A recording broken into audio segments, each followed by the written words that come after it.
Hello and welcome, everyone. I'm here with my dear friend, Lloyd Burrell. Lloyd and I have known each other a long time, and I am super excited to introduce him to you. Welcome, Lloyd.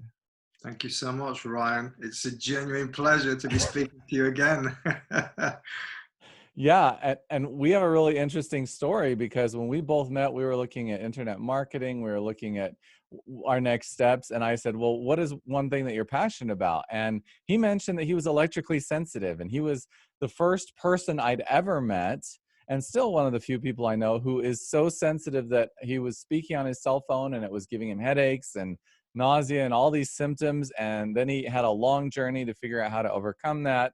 And I said, well, you know what? Other people need what you know. I mean, if I hate to take credit for it, but I'm taking a little bit of credit for it. And I said, why don't you share that? So he started sharing that. We just figured out together 11 years ago. He now owns and runs electricsense.com. And it's probably the biggest, one of the biggest places to learn about electrosensitivity. And so I wanted to bring him on because I think there's a lot that's going on in the world right now that applies directly to this. So welcome, Lloyd. Thank you so much. And all that is true. And yeah, it's funny how it went. And it was always about following my passion. And it was actually in the bar that you gave me that advice. So we went to an internet marketing event, and it was in the bar that you gave me that advice. And I can remember this the very moment actually that happened. And it was great advice, but I never thought it was going to obviously become what it's become.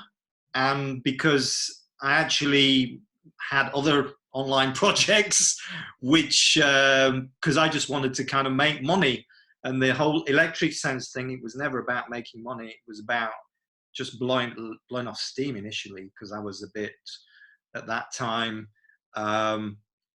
angry with the lack of knowledge about this, information out there about this. And I wanted people to know, particularly as a father, I wanted people to know the dangers. And that's why I started with a website. And it just grew, and it took so much of my time that I decided to devote all my time to it. And that's what I've been doing really since 2013. Wow. And I'm so happy because so many people do need it. And I think we know that now more than ever. Um, I didn't really talk a lot about your story. Can you share, maybe fill in a little bit your journey with this? Of course. So what happened was one day I answered my phone in 2002. And really from that point forward, my life changed forever, because I began to experience just something a little bit bizarre. And that's all it was initially, a bizarre sensation. And it went from bizarre to unpleasant to unbearable in a very short period of time, literally over a few telephone conversations. And it was like flipping a switch. And this burning pain started to infect the whole side of my head. When I was holding the cell phone, speaking on it, I got what I call hot ear and hot head. Now, these are the terms that are commonly used for this. And many people experience this and don't always give a second thought to it. Hot hand is another one, if you're doing a lot of texting. And the thing with me was, well, I kind of poo-pooed it, but I did take it sufficiently seriously that I actually went to see my doctor, because I've told this story many times. And I said, well, and I've told it to doctors as well. And I said, well, it got so bad, I went to see the doctor, which is true. And the doctor, although he was sympathetic, he could do nothing for me particularly, other than he just said it was stress. And it clearly wasn't stress for me, but I took his advice nevertheless. And I took a week off, went away with the kids, came back in the Monday morning, first telephone conversation, boom, there it was again. And it was just a slippery, slidey slope from that point on, because I started reacting to everything. My computer, the radio in my car, the TV, even the corded landline. I was unwell in my own home. I was unwell when I was going out. It's like I didn't fit in this world. And it just got worse and worse and worse for over 2 years, until one day I realized there was somebody else like this who got this he was experiencing the same thing, because I literally thought I was going crazy, because I went to the doctors and he told me to go for lots of tests, which I did, and scans and stuff, and they couldn't find anything wrong with me. So I thought, I just kept telling myself, you know, it's all in your head, Lloyd, kind of thing. And it was just getting worse. My symptoms were, you know, because it was these immediate symptoms, and then it was like the fatigue, the brain fog. Like when I say fatigue, it was like I could go to bed early, get up late, and I was still feeling massively tired, just dog tired all day long. Concentration issues, headaches, muscle cramps, digestive issues, weight loss, weight gain. I was just in a bad way, and it was just getting worse and worse. And then I read this article in the newspaper, Daily Telegraph, about a CEO of a UK company quoted on the stock exchange. And I'd read other things online, not a lot, because this was 2002, so there wasn't that much information. And what this reporter was saying in this article in the Telegraph was, it just rang true immediately. And this guy, couldn't use his cell phone, couldn't use a computer, was dictating everything to his secretary, couldn't use a phone, running around in a clapped out old car, you know, instead of like the company BMW. And I knew that was, you know, that was me. And from that point forward, well, they gave it a name in the article, electrical sensitivity, electrical hypersensitivity, it's also called. And that was it. And I realized that's what I got. And that was a turning point. And I began to take steps to overcome this. And that took me the best part of 10 years. And that's what I've been sharing really ever since, is what I learned. And just to reframe one thing you said at the beginning, my website is not about helping electrically sensitive people particularly. It's about helping everybody, because what the studies tell us, and this is the important thing to understand, people listening today, is even though you cannot feel EMFs like me, because I'm still sensitive, but I don't get the debilitating symptoms anymore. Even though you can't feel the symptoms, your cells can, and it impacts your cells at a very deep, profound level. And that is the bad news. And I know we're going to be talking about 5G and the coronavirus, but that is the thing to understand. These EMFs, electromagnetic fields, impact everybody. Okay, so let's start there before we dive into the current events. How do electromagnetic fields affect people even if we don't notice it? And just to start that, I remember I had somebody come to my house. Was this before we met? This was well, this is a little bit after we met, but somebody showed up and she had this little meter that she connected me to, and she showed me how if I was just close to the electrical outlet, that my body registered a voltage. So I was, you know, a foot or two away, but I was close, but she could measure the millivolts or whatever in my body. And I couldn't believe it, that I had actually a charge just by being close to the electrical outlet. So, I mean, that really surprised me. So yeah, what is it? How does it work? What should we know about it? Well, what should we know? The first thing to know is, you know, what the heck is this thing, electromagnetic fields? So, okay, it's a cell phone. You probably understood that so far from what I've said. And unless you're living on planet Mars, that's probably no surprise, because it's now talked about a little bit. Although this information is censored, and that's a whole other subject. Talk a bit about that if you want. Sure.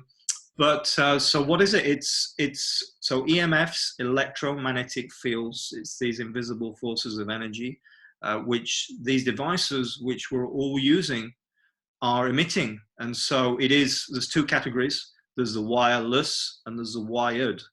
And in the wireless, obviously, we've got number one, the cell phone, because pretty much everybody's got a cell phone except me. Still don't have a cell phone. Wow.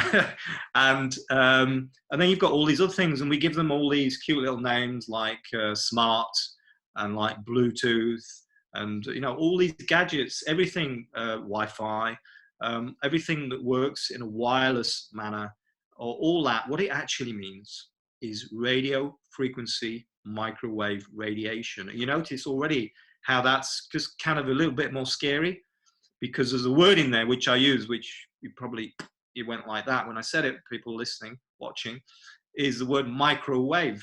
And that is because these cell phones and other devices are using microwaves like a microwave oven. And you know what a microwave oven does to your food? Yeah, it excites the molecules, and it's doing exactly the same thing to your body, to your cells, to all your organs, all your tissues. And this is the problem. And so we've got the wireless and we've got the wired. And the wired, here's the funny thing as well, it's not funny at all actually, but is that all the wires in your home, in your offices, have this electricity in them, this passage of electrons, and this gives off electromagnetic fields also.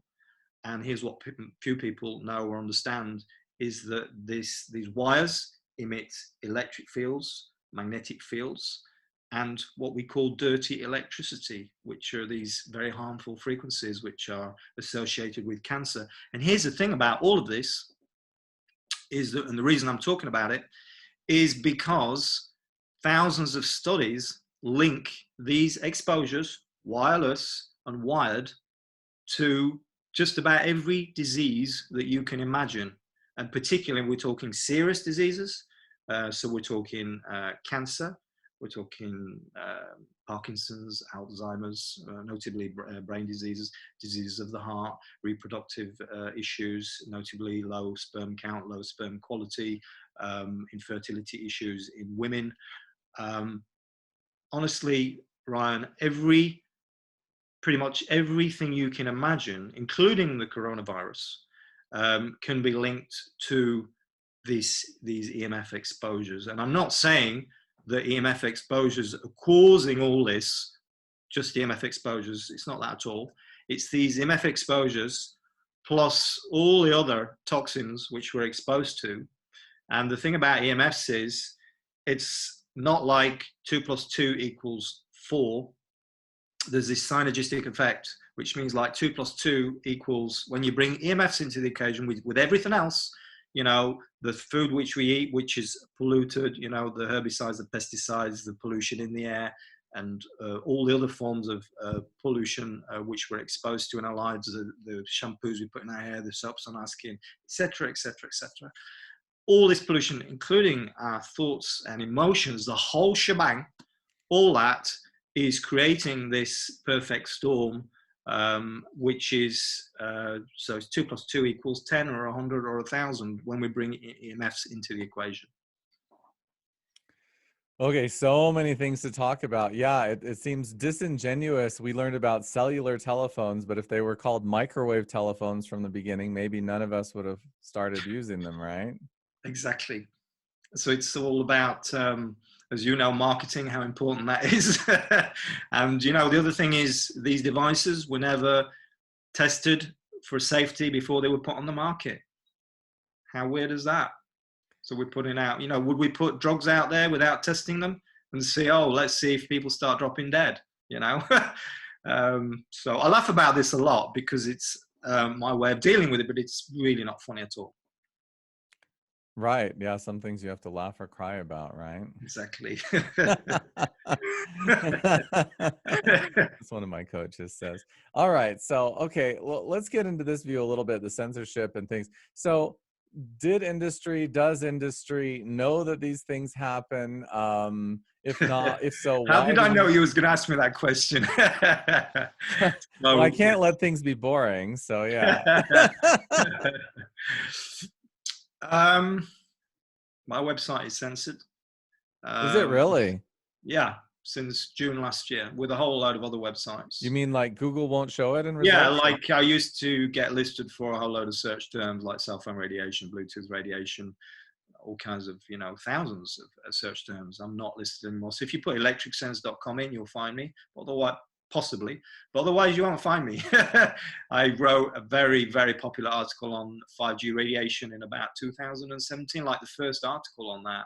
And that was like really, you know, it got a lot of eyeballs, and it's just, yeah, so it's censored. I'm censored on Google, Facebook. You can't share my information on Facebook. So this information might not get out on Facebook. Is that what you're hoping to do? and also on Amazon. So I wrote a book called the EMF Practical Guide, which I usually have to hand, but I don't have it, so I can't show you it. But oh, I do. Here it is, so people can see what I'm talking about. And so I wrote this book, which came out just a few months ago, very critically acclaimed from leading authorities. You know, a lot of people supported me in this. I'm very grateful for that. People like Dr. McCullough, people like Harvard-trained Dr. David Carpenter, people like Louise Gittelman, leading building biologist or Miller. Just so many people supported me on this. But Amazon does not support me on this, and they will not allow me to promote this book in any shape or form, for instance. So that's another form of censorship. And this is, so that's just little me, my case, but this has been censored, and the information has been stifled for decades, right back to the 1950s, for instance. Dr. Milton Zarat, ophthalmist, eye doctor, he was studying cataracts in radar operators, and he came to some very clear conclusions about that. And it was obviously for the military, and they shut down his research. Gandhi in the mid-90s was doing research on children, the effects of cell phone radiation on children. He showed very clearly how much, way more, a child's brain absorbs cell phone radiation, a 5-year-old to a 10-year-old to an adult, like with this heat chart. You could see the colors, and he got his funding taken away. And this has just been going on, honestly, for decades. The military are suppressing the information, governments are suppressing the information, and then we've got these, you know, multinationals, media giants, Google, etc., which are now suppressing the information. Why? Well, money, power, and because there's so much money to be made out of selling off these licenses. Obviously, there's money to be made on selling the cell phones. Everybody gets that. But it's the money on selling the licenses. And this is really what's been keeping governments afloat now for quite some time. Although that's going to, I think things are going to change now with what's happened with the virus. So that's what's happening with regard to this suppression and manipulation of this information. Wow. So with all that happening, are there alternative ways? Are there ways to get the information or to promote it? Well, you know, so I wrote the book, and been kind of contacting people to with podcasts to speak about the book, and really it's kind of falling on deaf ears pretty much. But the funny thing is, you know, the funny way the universe works, and as you know, it works in really weird and wonderful ways, is that I got people contacting me, not just anybody, you know, like Dr. McCullough. He asked me to speak about my book on his website. And lots of doctors are interested in learning about this because they're not trained about it. And so I'm in a position, because I've got the first-hand experience, and I don't call myself an expert. Some people do, but I don't call myself. I'm just a really expert on dealing with it for myself, that I've developed a great expertise. So I don't pretend to be anything I'm not. You know, I tell people, look, I trained to be an accountant, and this is not my background. But I wrote the book to put the science together. And, you know, even when I wrote the book, I was like, at times I was pinching myself, because I was thinking, is it really this bad? You know, on what it's doing, the effects on people, on children particularly, on pregnant women. And yeah, so it is really that bad. So are you still yeah, wow, this is surreal. It's surreal that it's the world we live in. And I hope that with coronavirus and all these things coming out, that we can start to actually pay attention to what's been so important, that you've been speaking about, but that has fallen on deaf ears for so long. Yeah, and I will keep speaking about it no matter what. I won't be deterred. You know how I am. a bit like a dog with a bone. And it's been a long journey, and there's been ups and downs, obviously.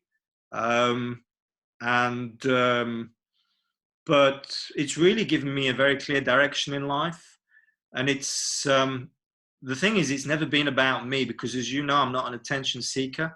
I'm not one to like really stand up and, so I'm speaking to you on video, but because I've done it so many times now, I'm kind of getting used to it. But I'm kind of an introvert, really. I like my own company, and yeah, so it's never about me. It's never been about me. It's about the mission, and it's been about helping people. And I think maybe people can see that and see. So I do. It is like a business, if you want, but it's an ethical business. And so you can buy, my website. There's a lot of free information on there, and there's a few things you can buy, which are very, powerful tools to wellness for everybody. Again, I stress this: it's not because you don't feel the symptoms that the EMFs are not impacting you. Everybody is impacted, and this is what the studies are saying, which is it's in my book and it's on my website. Go look at the website, the research, if you don't believe me. And I say this, I lay down the gauntlet to people. Look, if you don't believe me, go on my website. Look at the top there. There's a page that says research. If you want all that, really, how it's affecting our molecular biology, all that, then go. If that's what you're interested in, if you love studies and all that kind of heavy kind of research, it's all there. And then if you want to read more palatable articles and videos and stuff and watch videos and learn about it, that's there too. So are you still working with people, in groups or one-on-one at all, or is that? No. Okay. So I'm in groups, yes. So I have what I call the EMF Expert Solutions Club, which is I've been doing podcasts for like 5 years now. I've interviewed literally hundreds of experts on this. Some of them are dead now, like Professor Martin Blank. They were just, wow, amazing people. Some of them were dead before I came along, like Robert Becker, nominated for Nobel Prize twice, wrote the book The Body Electric. He was really a pioneer on this. And, I've interviewed McCullough on it, who's a big name, obviously. Professor Dr. Dietrich Klinghardt, who's, so I've really had the pick of the crop on this. And I've created this membership area where people can access all these interviews. And we have a monthly meeting, and I help people like a Q&A, and I share what I know, and I don't pretend to know everything. But this is like for people who are symptomatic and know, because that's the other thing is people have got all kinds of health problems, diabetes, weight gain, lack of libido. It can be, I don't know, bad hip, arrhythmias, and all these things are linked to, like some of them particularly, are linked to EMF exposures. And so many people just don't put two and two together and realize that it is the EMF exposures that are, I wouldn't say causing, but significantly contributing to whatever symptom they have. But the people that I have in this membership, this group, these meetings that we do, they know. And these are pretty much essentially people that are electrically hypersensitive. And so we get together every month, and I answer their questions, basically, whatever questions they have. Yeah. So I want to recommend this to anyone who may be both feeling symptoms or have children. I think you need to educate yourself on this for sure. And there's a lot of things you can do, but I'm going to come back to that and say that again at the end. But if you can learn what Lloyd has to offer, go look at the free resources and dive into those. And then, if you do have questions, that sounds like a fantastic way to be able to connect with him and to figure out more what's going on. Or, you know, you're thinking, you know, your child wants a cell phone, what do you do? Wi-Fi, where do you put it in the house if you want to have it at all? Like, you know, all these questions that we're not actually educated about. I said recently on a video, I said, what were you educated about managing money and making money and relationships at school? Probably not. Well, you're not educated about this either.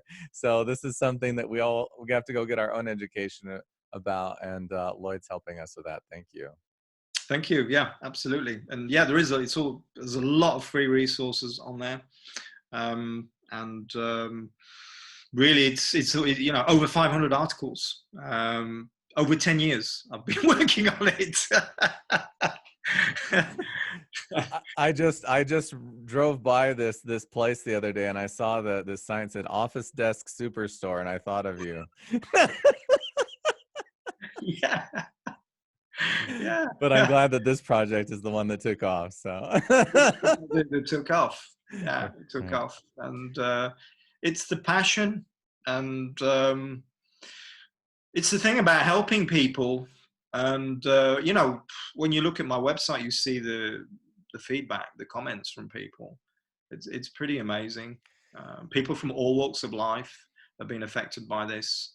And when the penny drops and people do realize it's EMFs, and sometimes the penny drops, it's often like the wife or the girlfriend, you know, the female, as opposed to the men, where they're sort of the women on board and the men are not.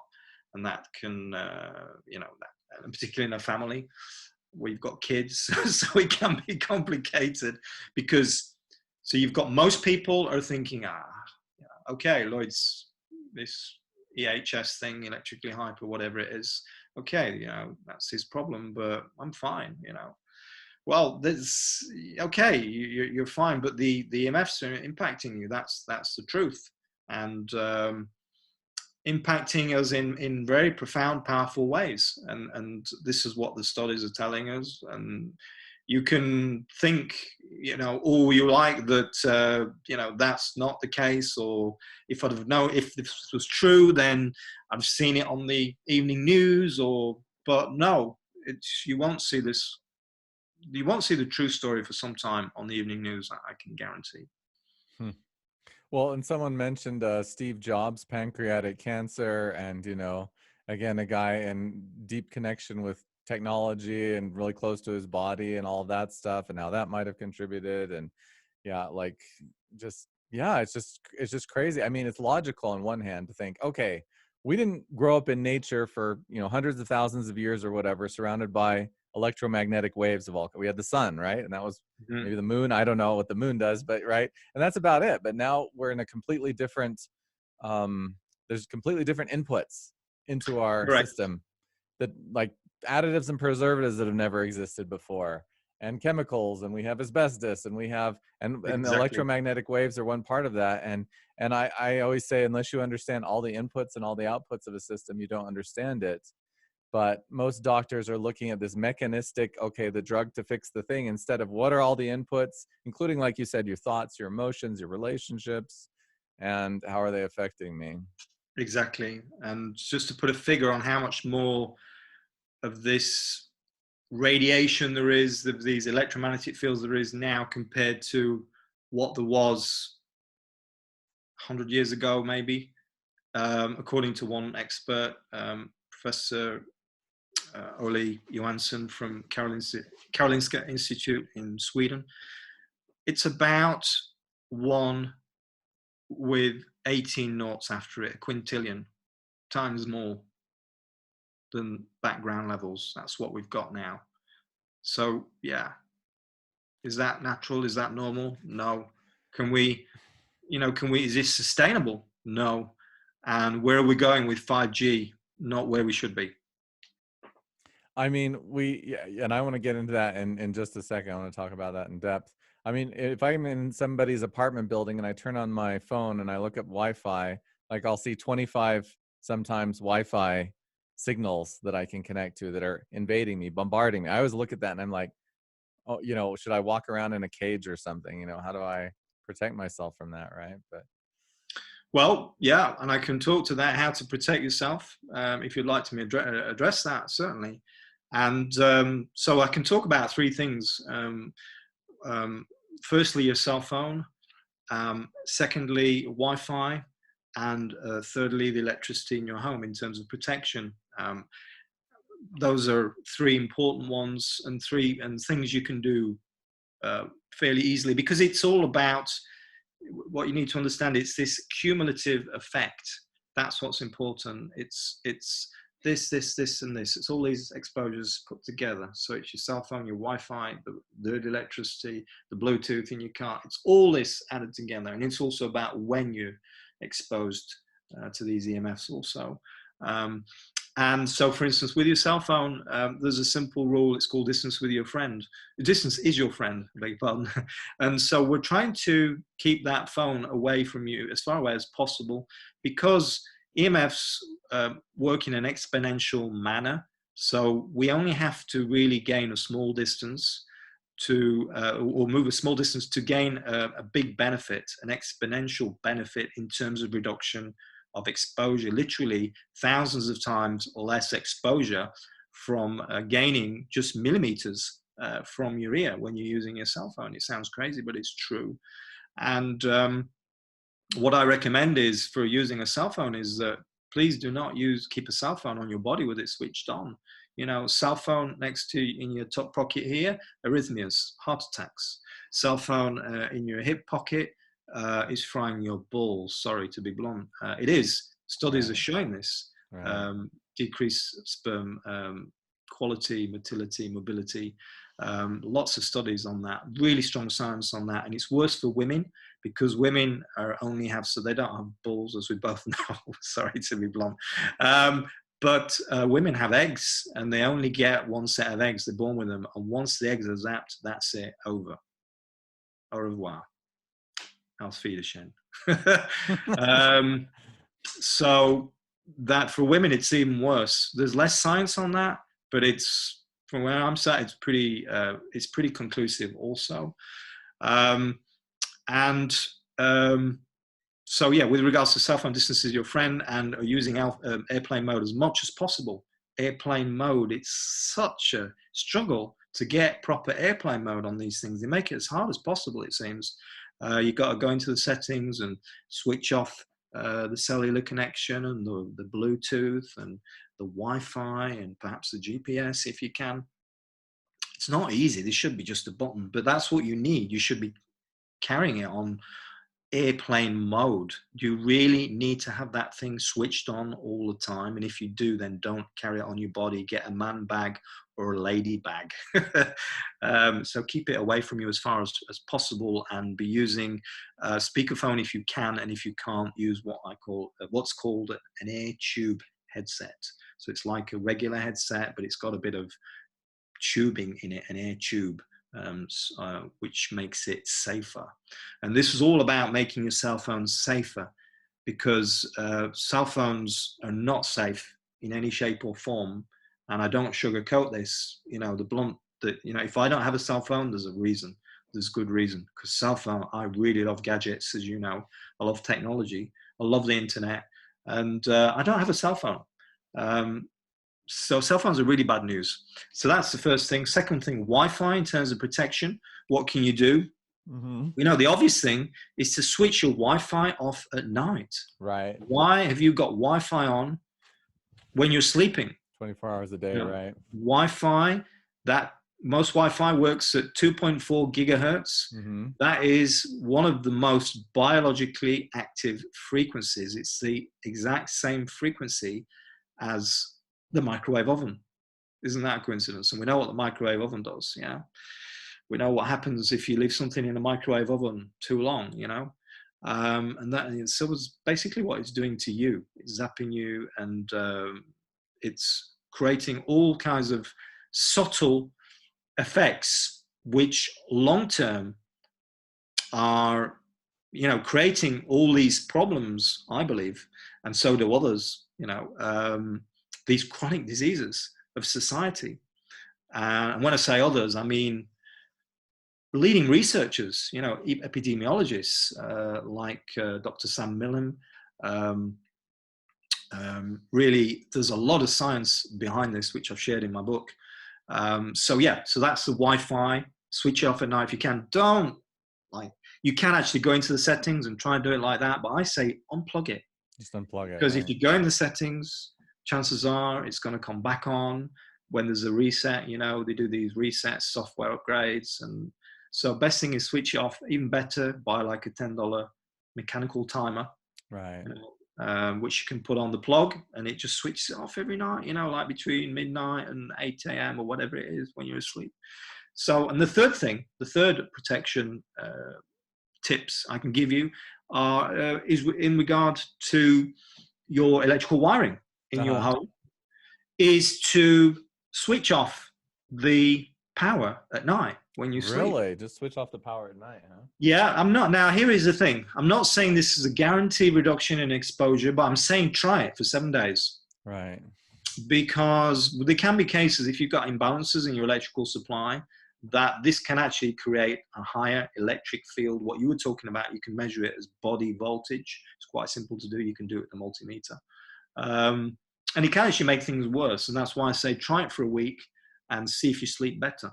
But the ideal thing to do is really to buy a meter. And that's what I teach people, is a 3-step approach, very simply, to all these EMF questions. And that is, firstly, understand, which is what you're doing now. You're listening to this. You're beginning to ask yourself questions. Could this guy be right? Is he off his rocker? Is he making all this up? You know, is this really true? So first thing is to understand these exposures, these frequencies, how this, you know, can possibly affect you. Because if you don't begin to understand, you won't take the action to protect yourself. So start reading about this. Subscribe to my free newsletter, and you know, start getting informed on this. The second thing to do, and I call it the because it's UMM. The second thing to do is to measure, and we can do that with an EMF meter, and that's really what you need at some point. Because if you're just switching the electricity off and you're not actually taking readings, you don't really know. So if you can listen to your body, not everybody can, as you know, Ryan. So if you can listen to your body, then you can get information from your body.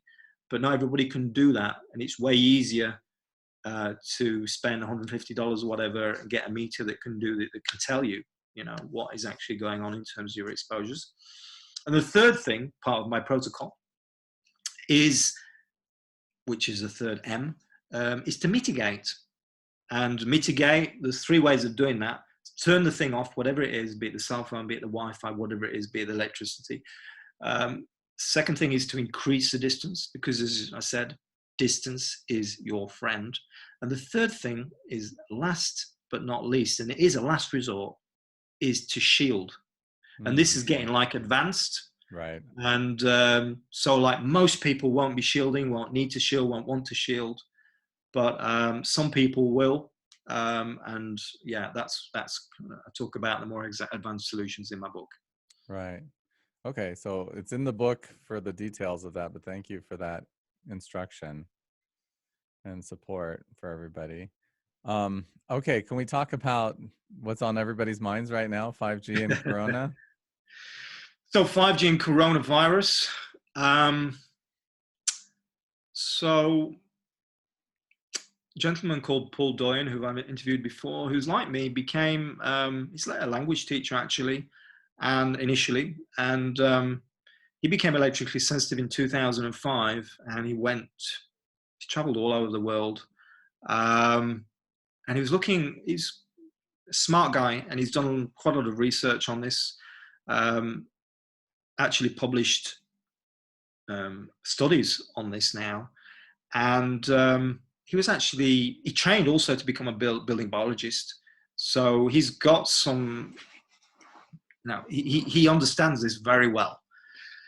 And he was in China when all this broke out, and he kind of put 2 and 2 together, did Paul, and he realized that Wuhan, like where the center of this outbreak was, just happened to be like the model city for the whole 5G thing.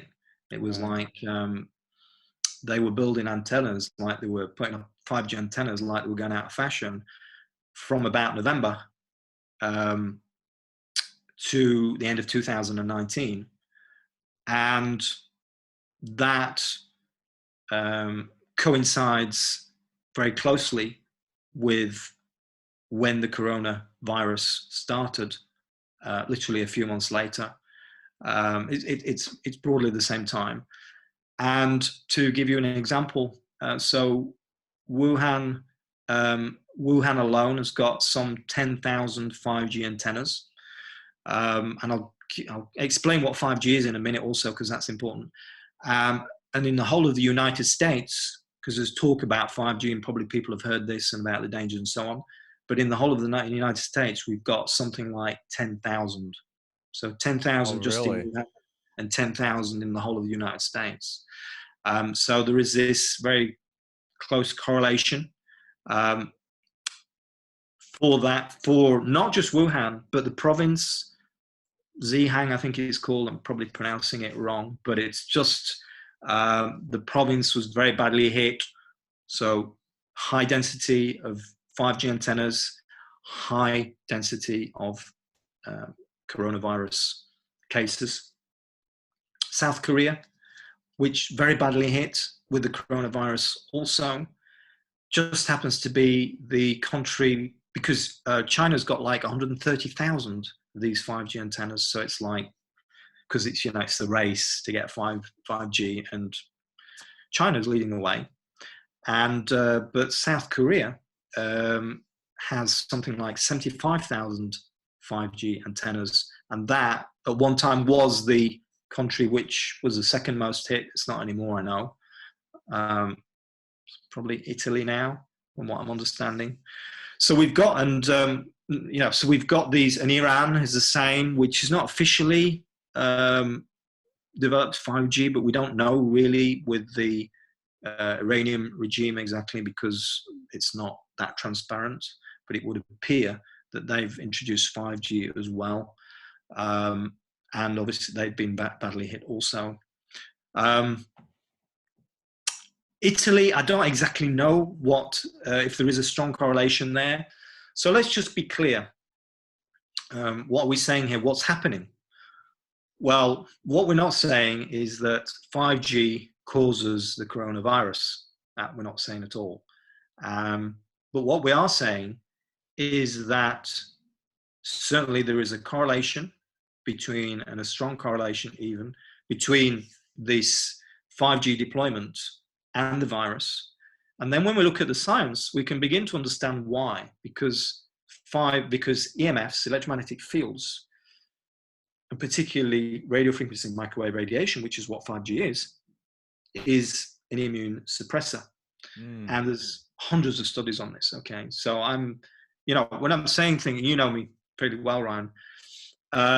If I say there's hundreds of studies, there are hundreds of studies, and there's thousands of studies, independent studies on the whole EMF issue, thousands, tens of thousands thousands of peer-reviewed studies, but there's hundreds of studies just on this immune question. And it is very clearly an immune suppressor. And one of the things is that it can cause symptoms, cold symptoms and flu symptoms. And, there's a lot of brilliant people working in this area, and I just want to pay credit to them. So one of them is Paul Doyen, who he put this article out. In fact, he just contacted a load of people. I was one of them, and nobody wanted to publish it. And I said, yeah, because this information's got to, it's got to be put out there. And really, I'm at a point now where, so the powers that be don't like what I'm saying, but I don't really care anymore. And so if they take down my website, they take down my website, and there's a lot of people watching this now, and I'm not like world famous or anything, but that would be a really stupid thing to do, because the science is there. I mean, Paul put over 100 references in his article to support what he was saying about this link between EMF exposures and viruses, not particularly the coronavirus, but it's about viruses and the effect and there is some subsequent science which I've read about how EMFs can make viruses spread more and make them more virulent. To put it really simply, because it's complex, it is complex, these interactions on our body, and I don't want to get into all that. It's pointless, and I'm not a doctor. I don't pretend to particularly understand this, the molecular biology side of things. But it's really rather clear what's going on. And the other thing I want to share is it's a book written by somebody called Arthur Firstenberg, who wrote a book called The Invisible Rainbow. And the reason I know this information is because somebody shared it with me. So I didn't go and I actually read the book, but I didn't put the two and two together. Somebody wrote and shared me this information. And it's this, is that in 1889, there was an influenza outbreak in the United States, and that coincides with when they introduced the power lines.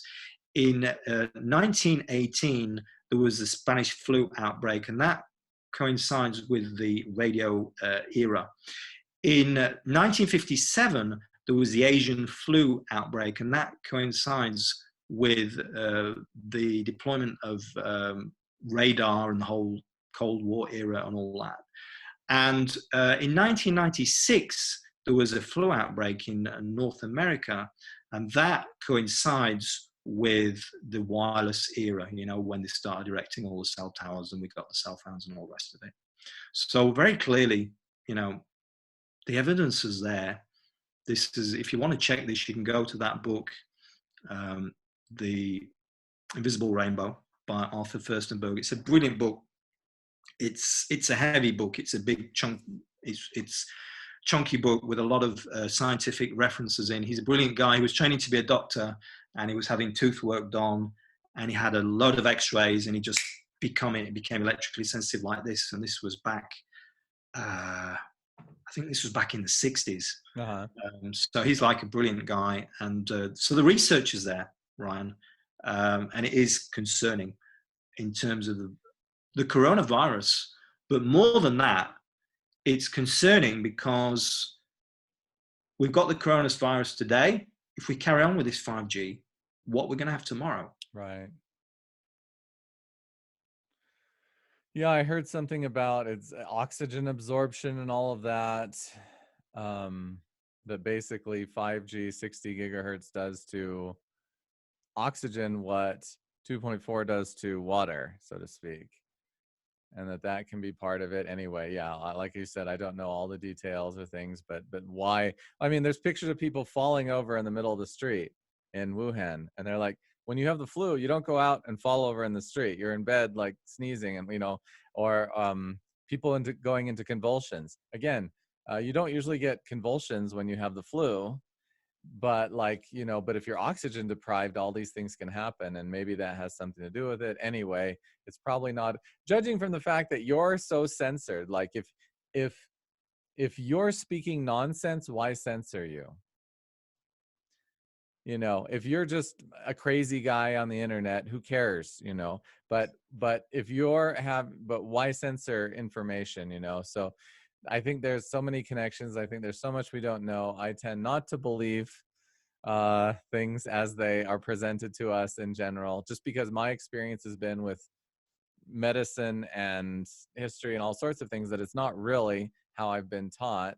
And so I always look at the deeper level, and it seems like you're somebody who's, well, I know you are because I know you so long, and I know that you're looking for the truth and diving in and finding these things out. So thank you for sharing about those connections. And yeah, anything else we should know about that or be doing about that?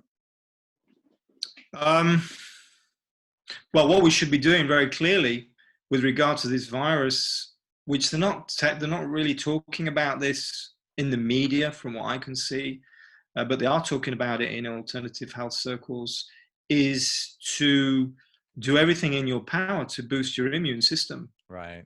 It's all about the immune system. Dealing with this virus is all about the immune system, and that's what I'm doing in every way possible. Myself, my family.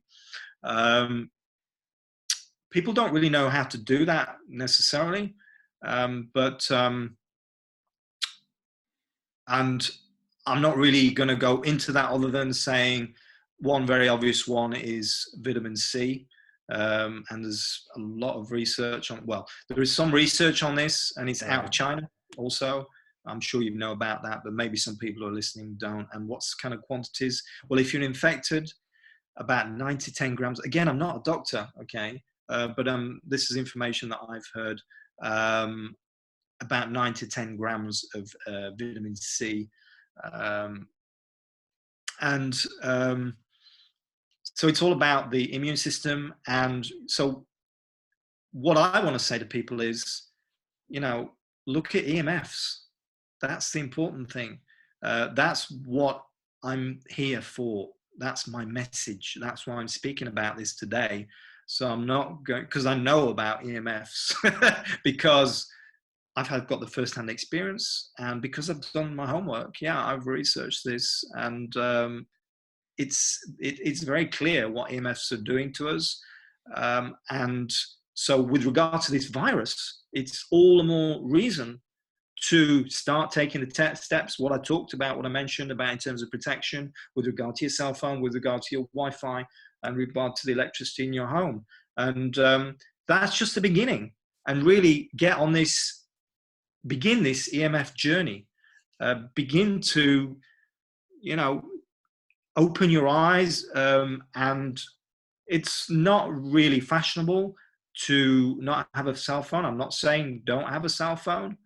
It's safer not to have a cell phone. But what I'm saying is, let's get smart about using all these technologies, all these EMF emitting devices.